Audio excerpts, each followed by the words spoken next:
Welcome everyone to the first Zoom meeting for the Greenlander Saga Shawl Knit-Along. I am delighted to be doing this. It's always a fun to have a knit-along, and of course to do a shawl for me is just the be-all and end-all of ever so much fun. So I welcome everyone, and hopefully this next hour here will be super useful to you all and that we'll have some fun with it. So I wanted to start off by just letting everybody know about the dates and the plans for the Zoom meeting so that you can decide whether or not you're going to attend. I will let everybody know that these are being recorded so you can watch them again later on. If you miss one of the sessions, do not fear because everything will be recorded and available for you later on our YouTube channel. So for the first meeting, what I'm going to cover is the first three sections of the shawl, including by name, Fjords at Night, which is the lovely triangle at the bottom, Ocean Waves, which is a nice little mosaic section, and the Viking Ships, which is another mosaic section in the shawl. Zoom 2 on March 16th. Wendy, the time will be 4 p.m. in the afternoon Mountain Standard Time, and that's a Saturday. Excellent, thank you. And so on that one, what we're going to cover is the settlement section, and that has two different lace charts in it. And one of the lace patterns in there, while deceptively simple to work, is a little unusual because it patterns on the wrong side rows instead of the more common right side rows. So I know that that sometimes throws people off a little bit. So what we're going to do in that Zoom session is cover off that kind of lace and make sure that everybody feels really comfortable in knitting it. We'll do also the big snowflake section. That's the mountain snowflakes, and that's a great big huge mosaic again. So when you look at this shawl, it does look like there's stranded color work involved, but actually the entire thing has been converted into mosaic stitch. And the nice thing about mosaic is you're only ever working with one color at a time. So it's much, much easier to deal with because you're not trying to manipulate two yarns and, stretch them out and have all of these special floats and so on. So very nice and easy. And then the third session for the KAL is going to be on April the 1st. Time, Wendy? The time on April 1st, which is April Fool's Day, is 7 p.m. in the evening Mountain Standard Time, and that's a Monday. Perfect.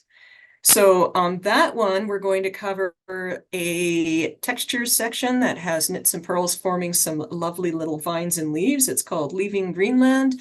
And then we'll cover the wings on the shawls because this is a little bit different and unusual. So we'll be talking about how they're shaped. There is some short rows involved. And then covering the final row in the shawl, which closes all of the short rows, and then the I-cord bind off. I did notice that we don't have the actual instructions for the I-cord bind off on here, so if you get there ahead of me, don't worry about it. It is just a simple, normal 3-stitch I-cord bind off, which you'll find all over the internet. But I will, in the third Zoom, be giving you the specific instructions as well, in case you want to have those available. So those are what we're going to do with the 3 meetings. And like I say, you're very welcome to be here for all of them or watch them later, whatever works for you. As part of the KAL, we do give away prizes during the Zoom meeting. So that's always a nice thing. So if you're in the meeting at the time that we do the prize draw, you will be eligible to win. And then I always like to have a nice prize or two during the course of the KAL. In order to be eligible there, all you need to do is post something about the shawl that you're knitting. It does not need to necessarily be complete in any way, shape, or form. You can start late in the whole process and still be just as eligible. And should you be using stash yarn where you're not necessarily using the original, I can live with that too, because I also have a stash and understand those things. So it is really nice to knit it in the original yarn because it is a Norwegian wool and the shawl is designed specifically to work with this yarn, but you certainly can participate if you're using a different yarn as well. So that brings us then to introducing the shawl and the yarn. And this one is near and dear to my heart because I absolutely love Scandinavian knitting, Norwegian, Swedish, all of those various different countries, so Norwegian knitting, Scandinavian knitting, all of them, they have really interesting things to offer. They have a lot of very strong traditions and they use beautiful, beautiful wools and beautiful, beautiful patterns. A lot of what they do is stranded color work knitting, which is lots and lots of fun. But like I say, I have taken some traditional patterns and translated them into mosaic to just make them that little bit more accessible and give them like a little bit of a modern twist. The yarn used in it is our Harely DK, and Harely means lovely in Norwegian. And we named the yarn lovely in Norwegian because it is a 50% blend of Norwegian white wool and 50% cruelty-free merino. Now, the interesting thing about the Norwegian white wool is it really doesn't have a sheep breed name. So for those of you who are curious what sheep it comes from, I did have a lot of fun when I was initially designing the yarn because I went to the people who are the Viking Norway Collective who provided the wool. They are very, very careful in terms of how they collect the wool, harvest the wool, how the sheep are raised. They grade it very carefully, and they have the wool processed and ready for spinning in the UK. And then the final yarn is made in Italy. And so I said to them, so that I could get my labeling exactly right, all right, what kind of a sheep is this sheep? And they said, well, it's a sheep. Well, yes, but what's the name of the sheep? Thinking to myself, oh, we're going to hear something really exciting like, Gotland or something like that, which is a Swedish sheep, and there's going to be some interesting name. And they said, sheep. I'm like, yes, yes, sheep. What kind of sheep? And they said, white sheep. Alrighty then. So it turns out that Norwegians have their sheep as such an important part of their culture that they don't worry about giving them some sort of fancy, unusual name. They are called white sheep. And if you really push, they might call them an old Norwegian sheep. So it's a very interesting thing that. But the sheep live in really interesting and challenging climates. They are right down in the fjords of Norway, or they might be on the mountainsides and everything in between. They're really cute little sheep. And I just realized I should have queued up a much better picture than the one that I have on this so that I could show them to you, but they are available in the ebook, and I'll make sure that I post some online as well so that you can see them. They're an adorable little sheep with really cute ears, and they look a little bit like a deer with their faces. And they do produce an absolutely lovely wool. It's a very interesting wool because over the centuries, this is descended from the sheep that the Vikings were using. So they're not a huge sheep, but they're a dual purpose sheep. So they're very tasty apparently, but they also grow an absolutely lovely wool. And the wool has been bred so that it's a great wool for really cold climates. Now, I know this intellectually, but when we went and did the second photo shoot for this collection, I actually wore the Greenlander shawl because I had forgotten my coat. And we were out in Canmore, it was snowing, it was blowing, it was cold, we were in the mountains, pretty much exactly what you would expect in Norway, and I was absolutely freezing. So I put this shawl on, it was the only thing I had, and weirdly enough, it did not matter the fact that it was a shawl with some lace in it. I was completely warm and comfortable. So it was absolutely amazing to see this Viking descended wool in action and feel how incredibly warm and comfortable it is. It was breathing just fine, so I was never too hot, but it also cut the wind absolutely wonderfully. So that was something that was really neat.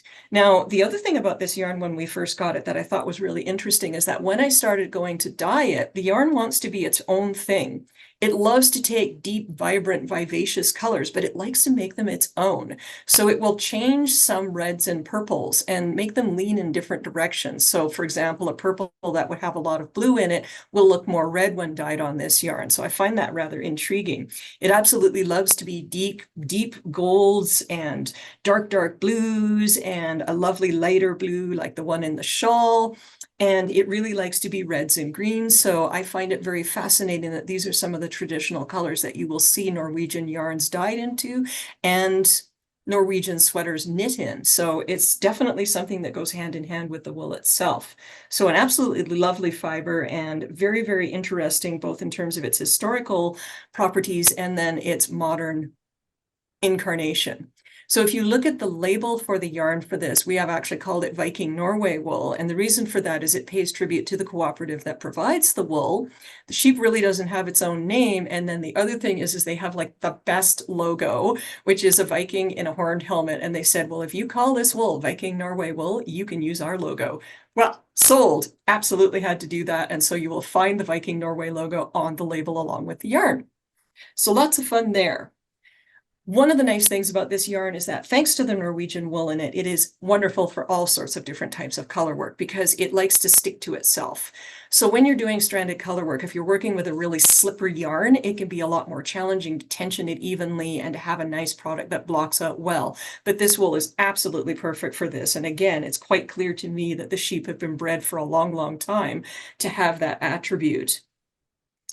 The shawl shape itself is kind of neat because when I started doing a lot of research into the history of Norwegian knitting, and indeed the knitting that you'll find in Sweden and the Faroe Islands and a few other places too, Finland, for example, there's a lot of traditional shapes. And so the shawl itself is actually based off of a traditional Norwegian shawl that you can date back at least into the early 1800s. And depending on some sources, they say it goes back at least 300 years.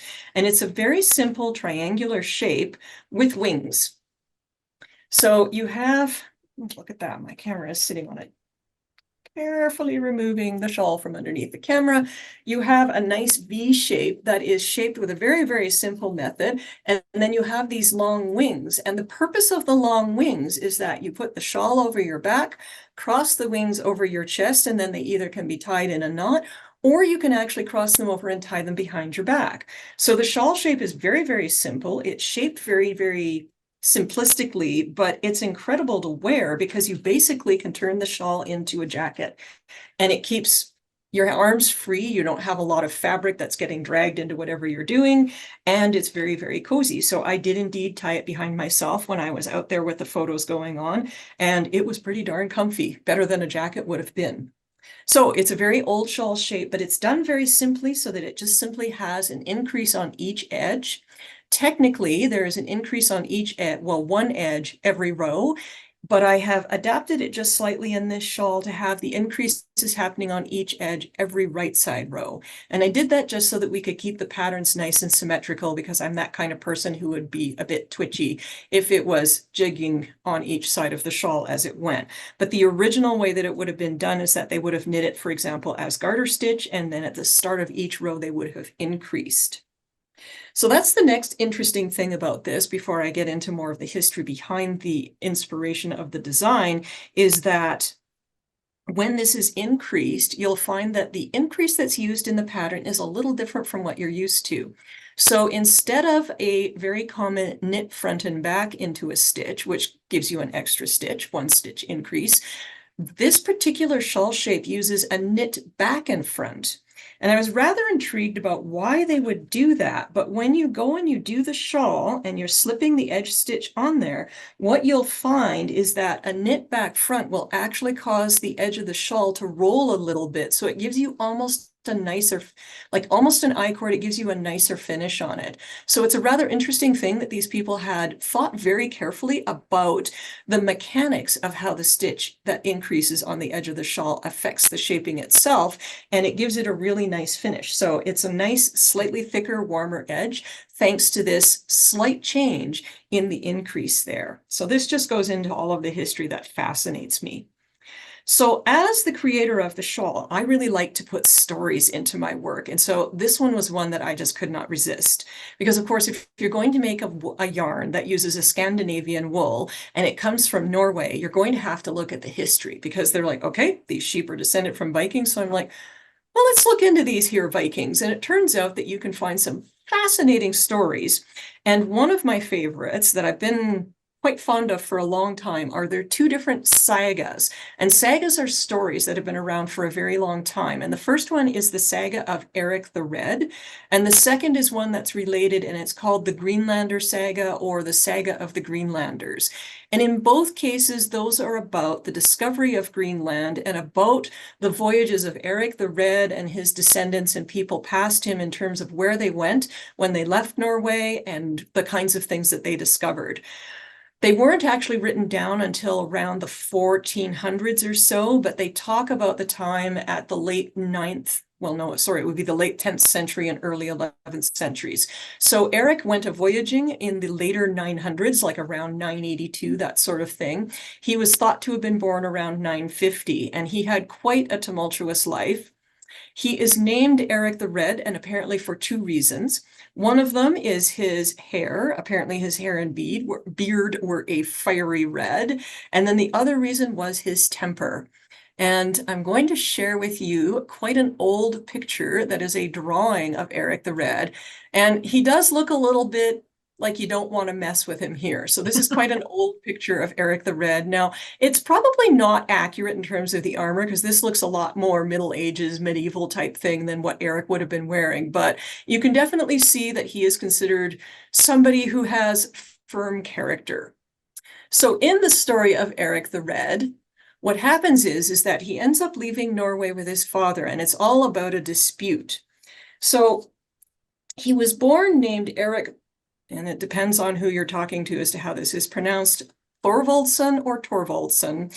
But anyway, he is the son of Torvald Avaldson, and around the age of 10, he and his father ended up being exiled from Norway due to a dispute. So his father had ended up killing someone, and so they moved to Iceland. So Eric ended up leaving with his father. Later on, he goes back. He marries a woman, they start a family, and then unfortunately, in 982, there is an incident. And in this incident, some of Eric's servants go and they decide to start cutting some trees on a neighbor's property and accidentally cause a landslide. And the neighbor is definitely not happy about this because it destroys his house. So he kills the servants. Well, Eric did not take kindly to that, so in return, he killed his neighbor's best friend. Needless to say, this did not go over well with anybody either, and after some backing and forthing between the two of them, Eric is exiled from Norway, and so he moves to Iceland. Unfortunately, it does not stop there. So Eric is a feisty sort of fellow, and he ends up getting in a fight with somebody because there are special pillars to a Viking's house that are sacred and important, and he had left his behind initially when he moved to Iceland. And this other person stole them. Eric was not happy about this. There was more fighting, more people died, and in the end, Eric is in trouble.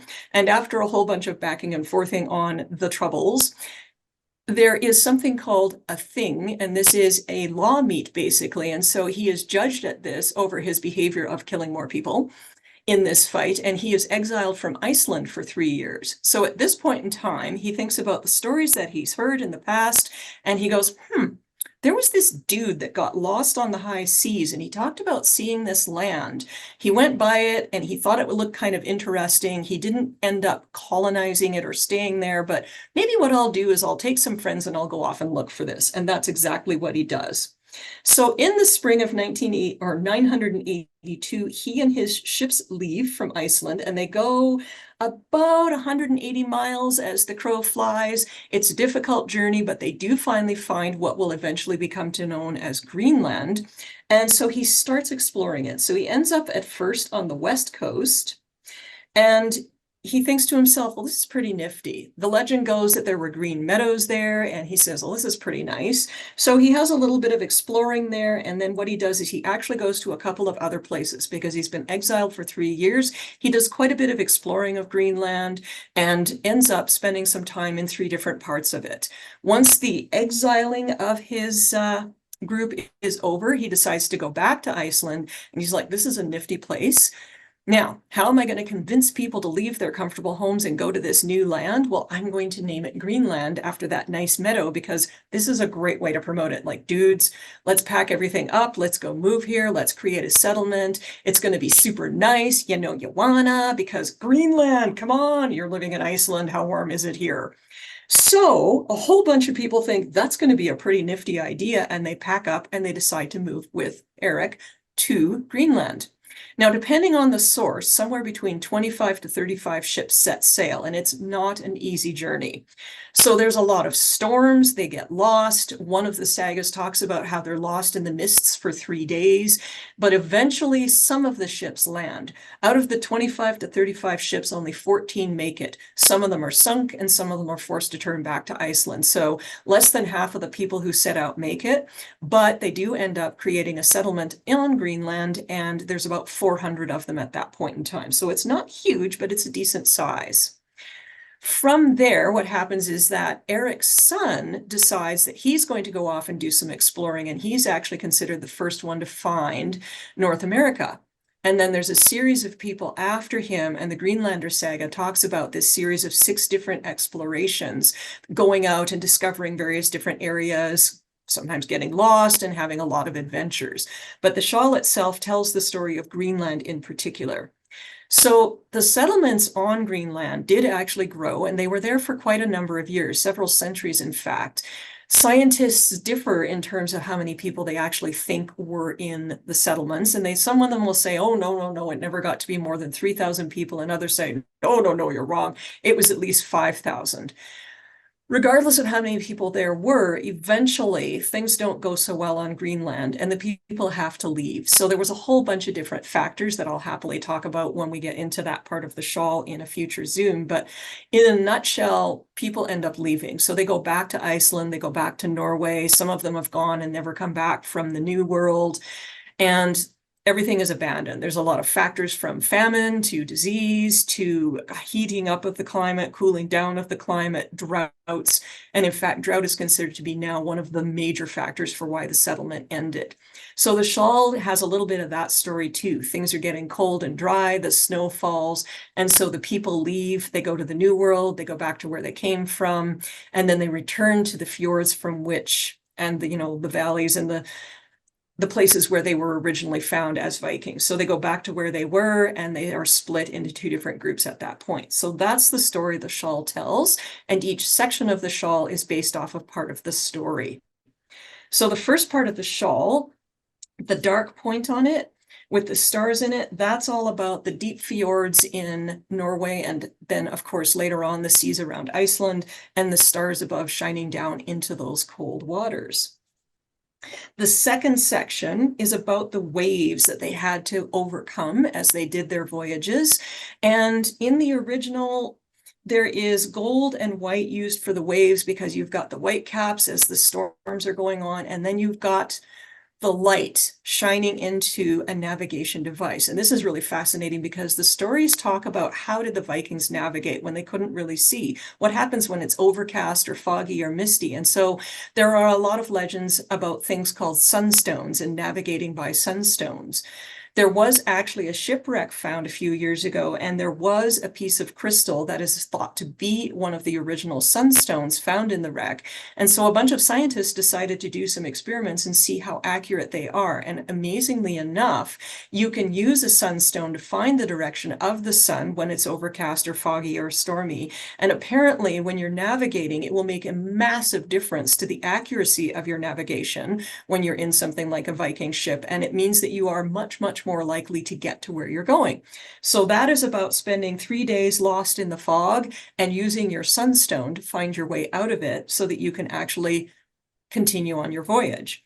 The third section of the shawl that has the delightful little boats, although some people have said to me they look like little crowns too, but to me they're boats, is about all of those ships setting sail, but not all of them getting to where they want to be.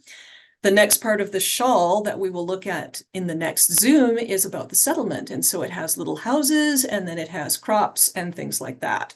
So today we're going to talk about the tips and techniques that I can give you for those first 3 sections of the shawl.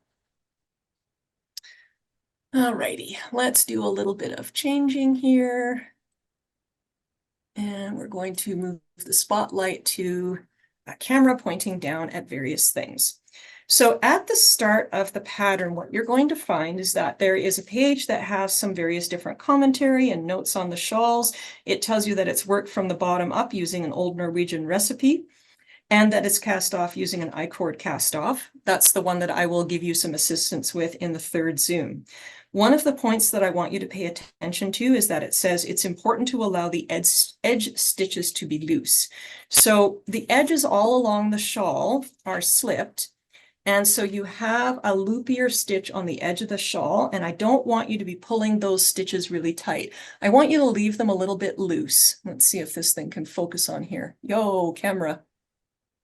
There, so you can see that they're quite big. So I just want you to leave those edge stitches loose, because then that leaves you a little bit of elasticity in the edge of the shawl, and that makes it a little bit nicer to wear. So just let those edge stitches be a little bit baggy. Don't worry about it, because when you block your shawl, they're all going to fall into place like you see in the actual shawl here. And then the other thing that I have highlighted, which is a really interesting thing, is that when you are slipping edge stitches, patterns will always tell you in what direction do you hold the yarn. Do you hold it at the front or the back? But it's really, really easy to make a boo-boo here. And if you do that, then you end up getting a loop on the side of your nice smooth slip stitch. So there is a little bit in here that mentions that edge stitches are slipped at the start of a row. And if the last stitch on the previous row was a knit stitch, then you slip it purlwise with the yarn in the front of the needle. And then once you've slipped the stitch, if you're knitting the next one, just bring the yarn to the back between the two needles. And then if you are doing a row in which the last stitch of the previous row was purled, you want to slip purlwise with the yarn and back.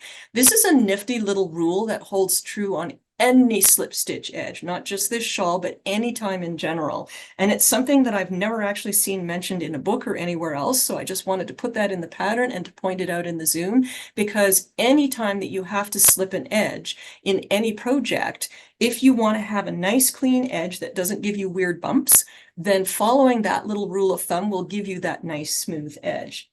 So I did a little swatch here, and on this particular part of the edge, I didn't follow the rule, and you can see that there are bumps along that, what should be a nice smooth slipped edge. And on the other side, I did follow the rule. So you see the difference between the two edges? One is kind of blumpy and bumpy and not particularly nice looking, and one is nice and smooth.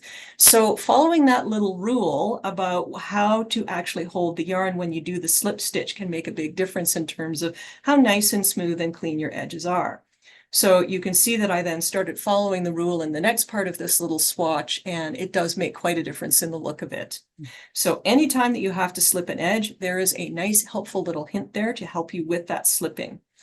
So this swatch is going to give us a few things. And the next thing that I wanted to talk about and help you out with was this business of slipping these edges and how do you carry the yarn. So one of the things that you'll find in the first part of this shawl is that as you work, you are doing mosaic and you're using two colors. And you have to carry the yarn up the side of the shawl. So how do you do that to make it look like this where it's invisible?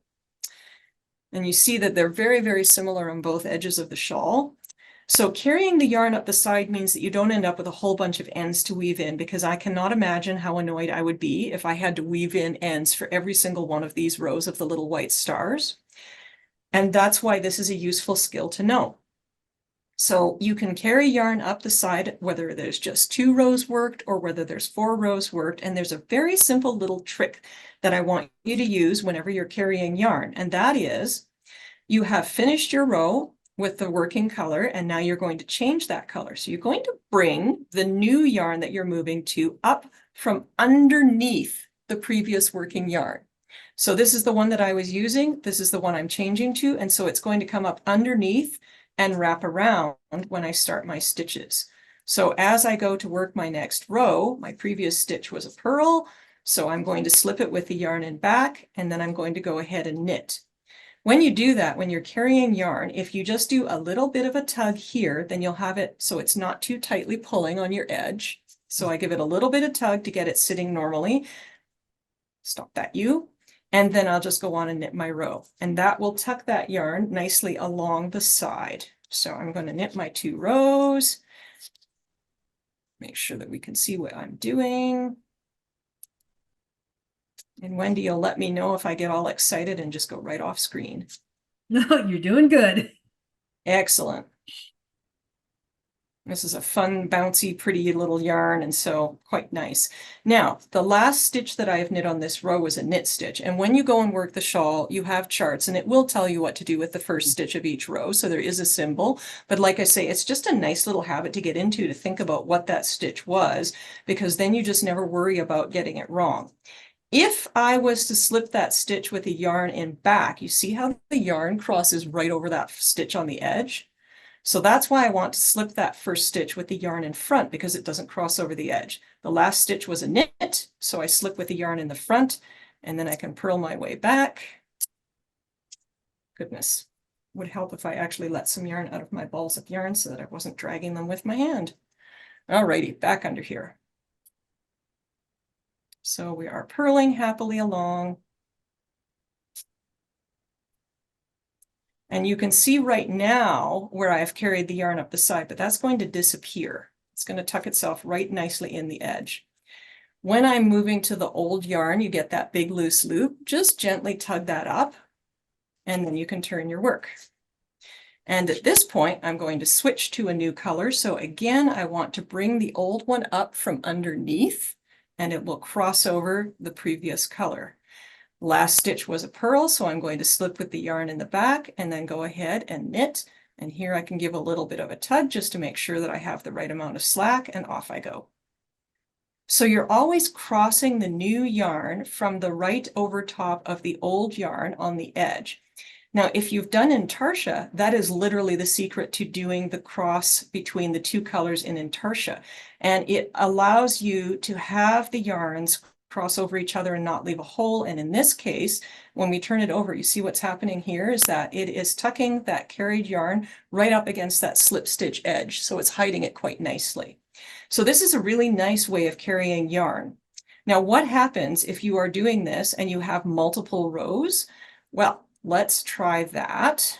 So I'm going to have to purl back here with my nifty bulky yarn. I'm like, why did we ever get rid of this yarn? I really like this one.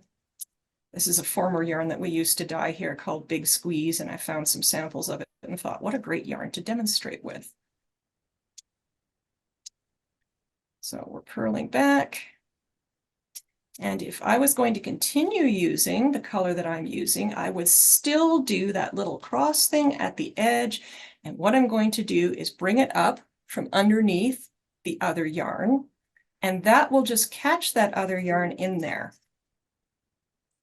So then just give that a little tug so it's not too loose, slip my stitch and just go right on working. And you see how this one is now caught around that yarn. Let's turn that so you can see it. It's caught up in there. So that's a really nifty way of catching the yarn and keeping it tucked nicely up against that slip stitch edge. It means that you won't have any nasty little loopies hanging out. There'll be nothing to fight with you on it. And you can actually do this for quite a few rows if you want to and not worry about something sagging or bagging or getting caught. And you can do this with quite a few colors. So if you were alternating a lot of different colors, I've done shawls where I've actually carried as many as 5 colors up the side. And as long as you keep on doing that, bringing the working yarn up from underneath all of the others, they will get regularly caught in there and they won't be a naughty little problem. Come on, you. So now, as I go to turn to the next color, again, I bring it up from underneath and it has been caught up in the meantime. Oops. In the other yarn. And so it will behave itself nicely along the edge. This is useful because the first section of the shawl is going to have 4 rows of the dark color and 2 rows of the light color. So carrying the yarn up the side means you don't have to keep breaking it. Now, as we turn this over, again, you'll see that the yarn is carried here, but it's nicely tucked up by having that little wrap on the edge. Yeah. So are there any questions on that? Looks like we're good. You can do this particular technique no matter whether it is going to be a garter stitch or a stocking stitch or a mix of the two of them. It's done exactly the same way, and it will always tuck that carried yarn nicely right up against the edge. And you really won't see it later on. So it's a nice little technique. All right, just checking my time here and where we are. So slipping the stitches, and we've talked about that, and carrying the yarn up the side. So that means it is time to draw a prize.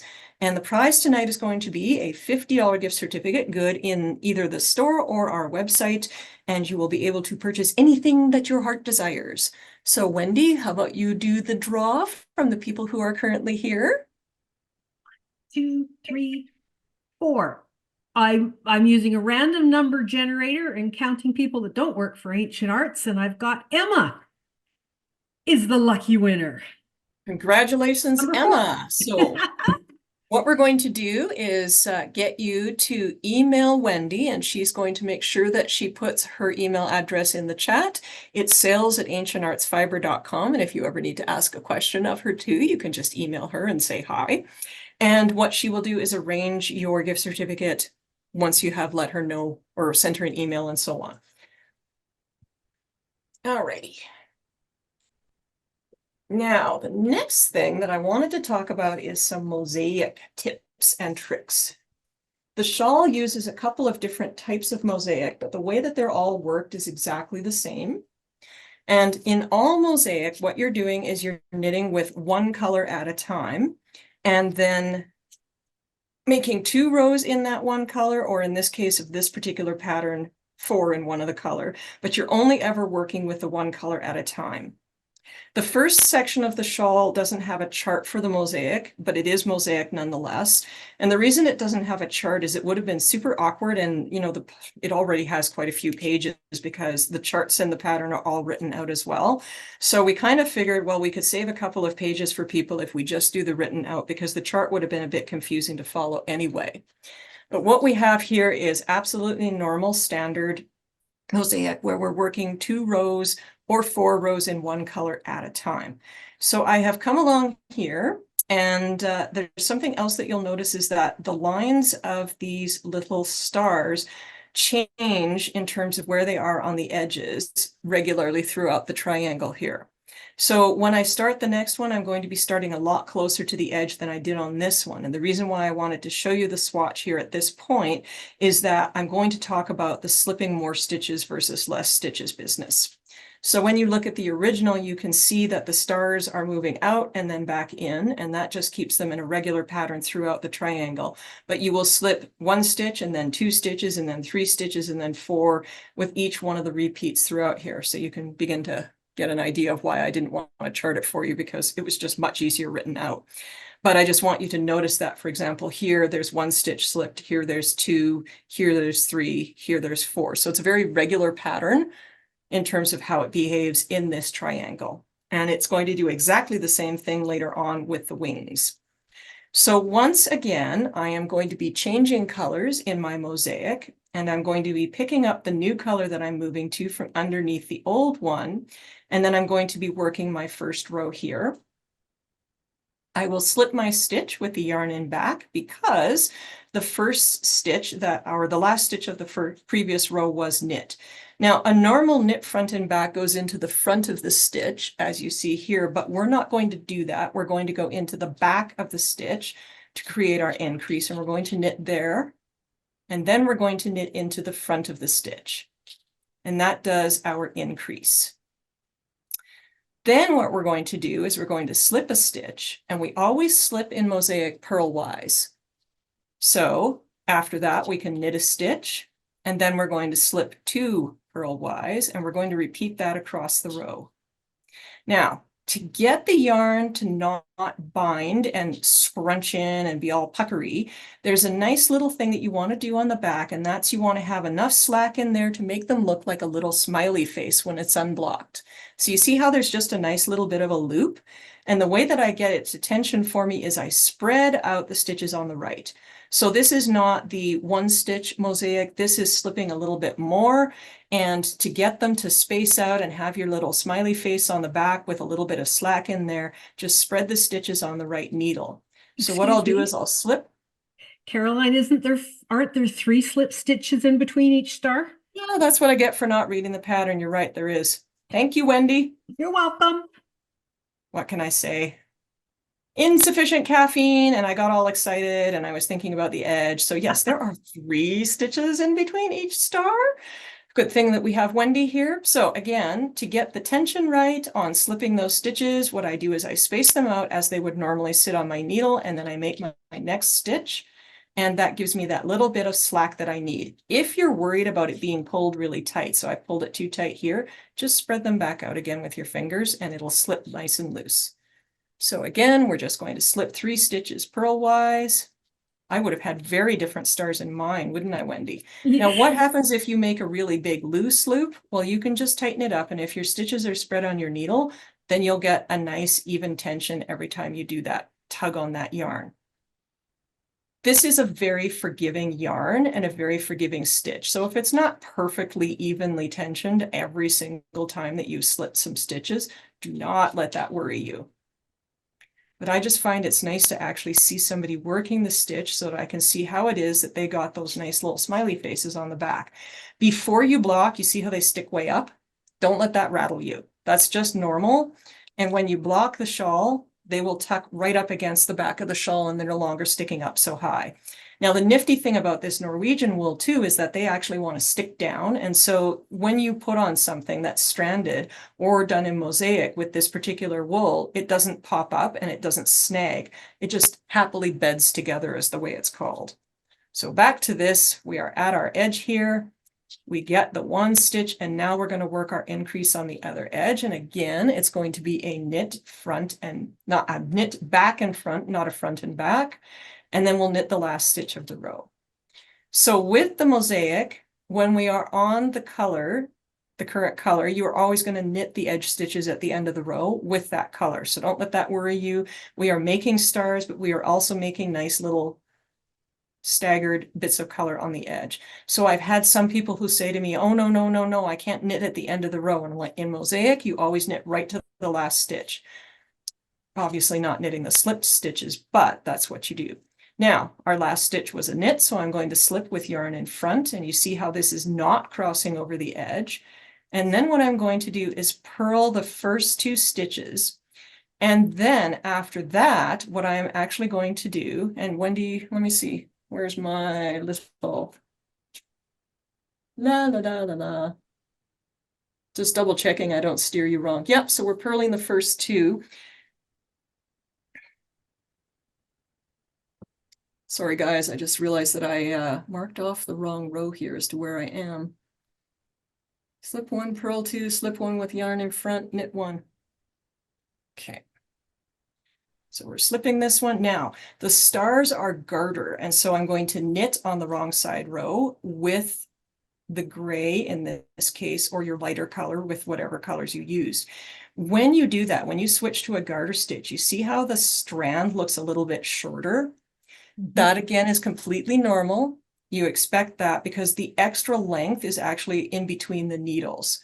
So it's actually the same length of strand in behind your slipped mosaic stitches, but it looks like it's shorter on the back, and that's normal because you're doing a garter stitch. So some of that yarn falls in between them. On the back row, the stitches are all slipped with the yarn in front. On the right side rows, they're all slipped with the stitches in the yarn in back.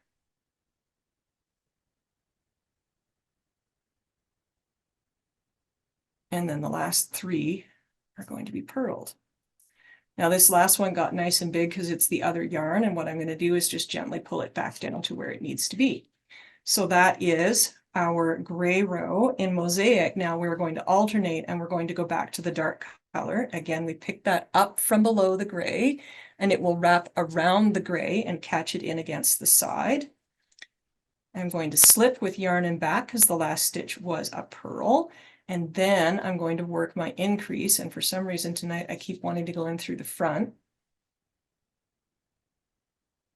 It's quite common that the first stitch on the edge is going to be a little bit bigger. Don't worry about that because again, it'll actually work to your benefit if that's just a tiny bit bigger when you go to block it.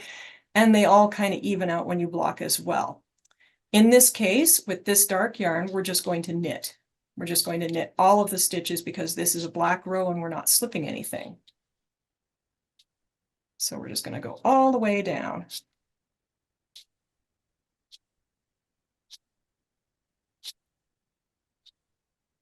Lots of stitches here. And you can see that those strands in between the stars are sticking up right now. Like I say, when you go to block your shawl, they will lie nice and flat. Oh yeah, I think I made a boo-boo here. That's actually really handy. So I was supposed to have slipped this stitch and I didn't. Oh my goodness gracious, what am I going to do? What I'm going to do is actually drop that gray strand out of the stitch and put it up on the needle. That can just be a little loose loop in behind. And that has actually fixed my mosaic pattern. If anybody would like me to do more demonstrations of fixing mosaic, let me know. We can definitely do that. And I could even put up a separate little YouTube video on it. I was thinking when I came back the other way that something looked a bit weird, and that's what it was. I made a boo-boo. I purled it, and I was not supposed to. So on the back side, the last stitch was knit, so we slip with yarn in front, and then we literally just purl all the way back. So the reason why I'm knitting this at you is I just want you to see that just like with the swatch with the big yarn, we're going to do the wrapping up of the gray in this dark color so that we end up with it tucked up nicely against the edge. And then we'll do some stars again, and then we can move on to a different mosaic piece. Does anyone have any questions right now? Yes, Caroline, actually, I do. I really like the look of this knit into the back and the front. And I was wondering if I could substitute that at any time another pattern calls for the usual knit front and back. So that's an interesting question. So they basically do the same thing in that they both create a 1-stitch increase. But there's one thing that I noticed that the back and front did, which was it actually caused the stitches to be angled a little bit differently. So you see how there's this urge for the edge to roll a little bit here? Yep. And that I think is due to the fact that it's knit back front. So it puts a different torque on the stitch and it actually turns it out. A normal knit front back will sit a little differently and it actually wants to rotate in a little bit. So what I would do is I would test it to make sure that it looks okay in the piece that you're working with. But basically, functionally, it's going to do exactly the same thing. It just orients itself a little bit differently on the needle. And it's kind of the same thing if you think about it as, say, a knit two together versus an SSK. So they lean in different directions. So the KFB versus the KBF is exactly the same thing. And that's why you get this slightly puffy, kind of nice rolled little bit of an edge on the outside of the shawl, is that particular stitch causes the edge to flex a little bit differently. So this was something that I had to do a lot of playing with when I was looking at this original old style recipe, because I was like, why would they do that? And then when I actually knit some swatches, I realized it's caused the edge to feel just that little bit nicer and thicker because the stitch is rolling out instead of in.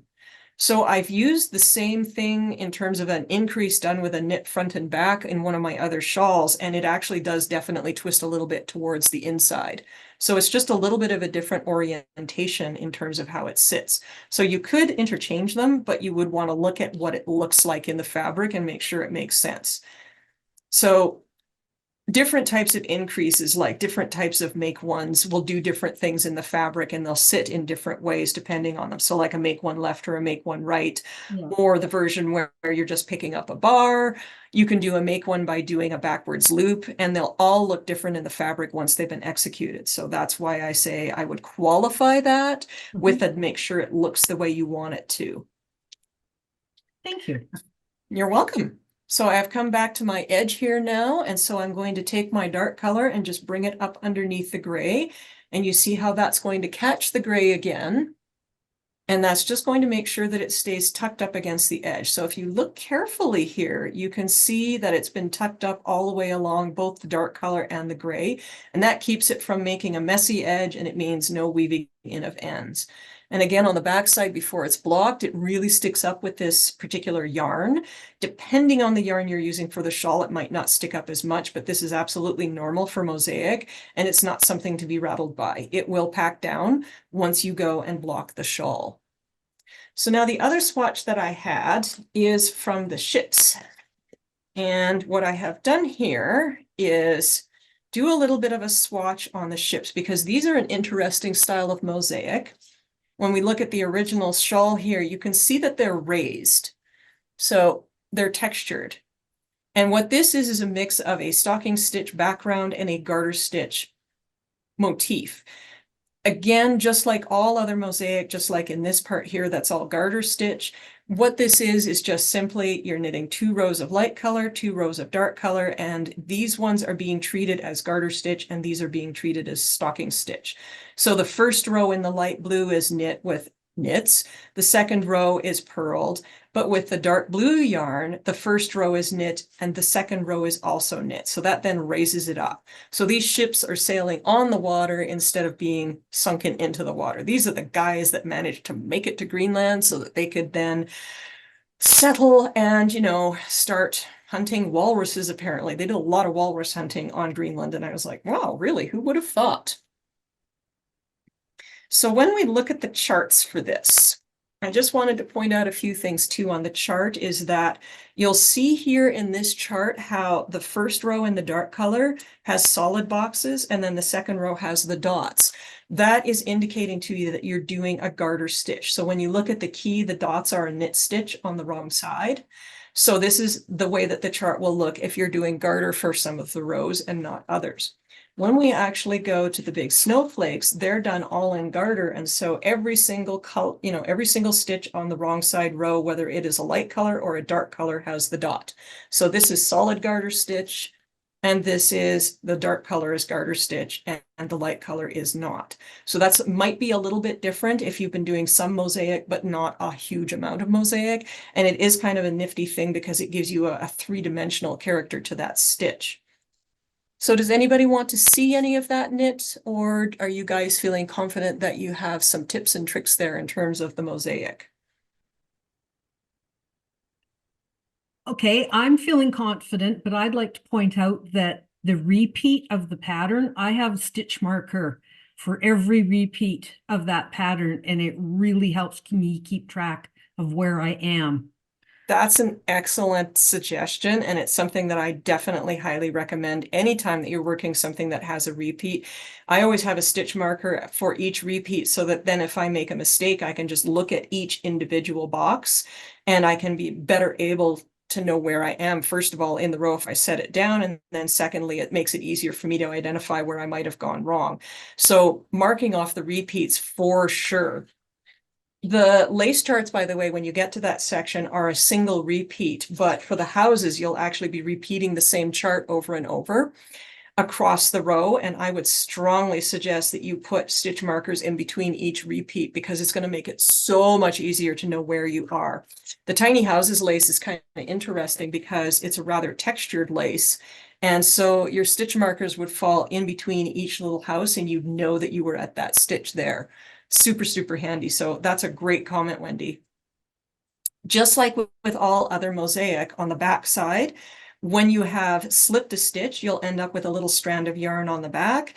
And if they are not 100% perfectly even all the way along, I'm not going to tell anyone and no one will ever notice. It's a very, very forgiving stitch. It's a little easier than stranded color work. You don't end up starting to get a lot of really miscellaneous, weird, wonky things going on. But when you have to slip multiple stitches going there and back with a color, you will see that the top one is going to be a little shorter than the bottom one. So in this section, again, you can see that the bottom one, the first row worked, is a little bit longer in appearance to the next one up. So some of my students, when I teach mosaic, will find that to be absolutely perplexing if they're doing garter, and I don't want you to get worried about that. It's going to totally look normal. I will also point out that I may have been doing mosaic for a very long time, but you see how this line here wibbles a little bit? That means my tension wasn't completely perfect and it did not matter in the least. So mosaic is super forgiving, and I always call it the gateway to learning stranded color work if you really want to later on, because the stars on the front side are all completely perfect, absolutely no issues. And so you get a lot of practice without it being, oh, look at that, I ruined my piece. Because let me tell you, if you get stranded color work a little bit off, it's a little bit more of a penalty in terms of how it looks on the front. But yeah, you're going for a little bit of a smile when they are first knit, and then that blocks out to be something a lot flatter. So when you compare these two, you can see that this is a lot more sticky uppy and long, but when this is blocked, they will flatten right down against the back of the work. Alrighty, so those are basically the tips that I wanted to share with you. I'm trying to think if there's anything I've missed about the mosaic. Really, the whole deal with it is just simply that you're alternating stitches. I guess there's one other thing that I should mention is if you make a boo-boo in your mosaic. So I have the fortune to be advising a knit-along for another one of my shawls that has some mosaic. And there were some sad ladies because they'd made a band of mosaic. They got a huge wave through the shawl and suddenly noticed a boo-boo. The great thing about mosaic is that you can fix it with some duplicate stitch later on. And you will never be able to find it again later on if you fix it with duplicate stitch. So it's a simple way to deal with it. I think probably in the stars part, it would be really hard to fix it there. But anywhere else, like in the big snowflakes, if you make a few mistakes in the slipping and you have a couple of different places where you didn't want the colors so they don't look right, you can fix it with duplicate stitch. And just to prove that, this star actually had a mistake in it, and I did fix it with duplicate stitch. And even I don't know where it is unless I flip it over and look carefully for where I wove in the yarn that I used to do the duplicate stitch. So this one, I did not notice my boo-boo until I got all the way to the end of the shawl, and we were actually at the point of photographing it, and then I went, hey, what's that? So I had to fix it. And like I say, it's really easy to fix. I would be happy to demonstrate it if anybody needs that at some point in time, but don't let it worry you. You can always come back and you can fix it. So the snowflakes are probably the place where if you're going to get really excited by watching some, lovely Scandinavian murder mysteries, you can fix that later on and no one will know. So are there any questions at this point?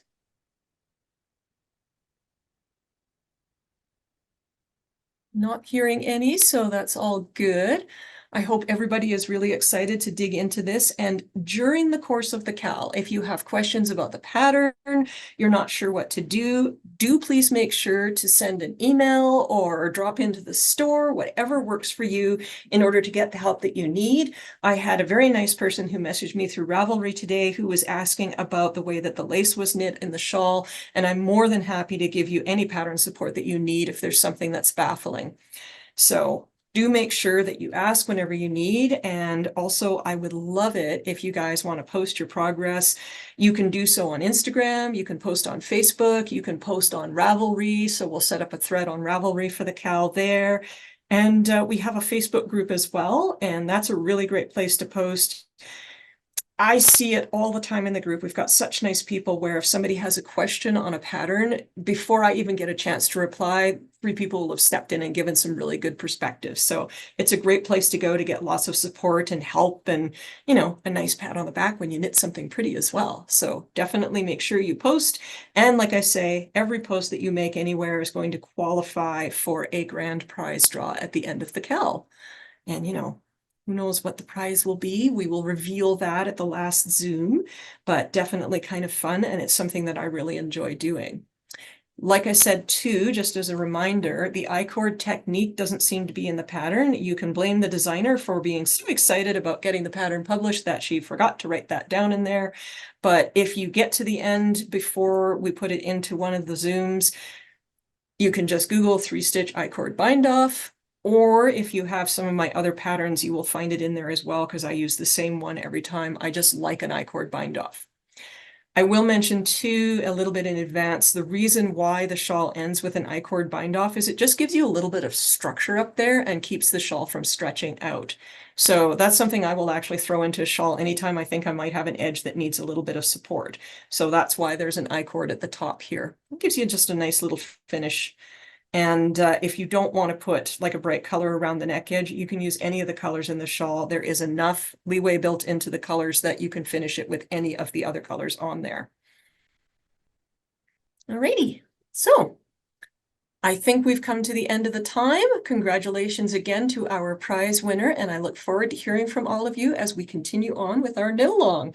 Next week, or not next week, next 2 weeks, I will be giving you more exciting Eric the Red and his lovely sons history and telling you more of what they did in their settlements on Greenland. There's some really intriguing cultural things that happen, so I look forward to sharing that history with you. In the meantime, I wish you all happy knitting. And I'm looking forward to seeing everybody's whips and the different color combinations as they get started. I agree. Yeah, I think I meant to mention too that okay, good. We've got rid of that. We added a couple of extra kits. So if you decided that you were not wild about all of the kit colors we had, because they were like winter colors and fall colors, Yeah. Wendy and I had a lot of fun actually setting up a couple of new kits with some summer spring colors, and I cannot resist. So I'm going to be doing another one in our lovely summery colors. So we've got the green for the fields, and we've got the gray for the rocks on the shore, and the purple for the little flowers in the grass, and a really dark sort of purple brown just because I like it. So Wendy and I had a lot of fun with that. We did. All right. So just before we close off, again, any comments, questions, anything that you guys want to ask? All right, well, if we're good to go, then I'm going to wish you all happy knitting and a wonderful evening. And we will see you all back on March the 16th. Bye-bye, everyone. Bye, everybody.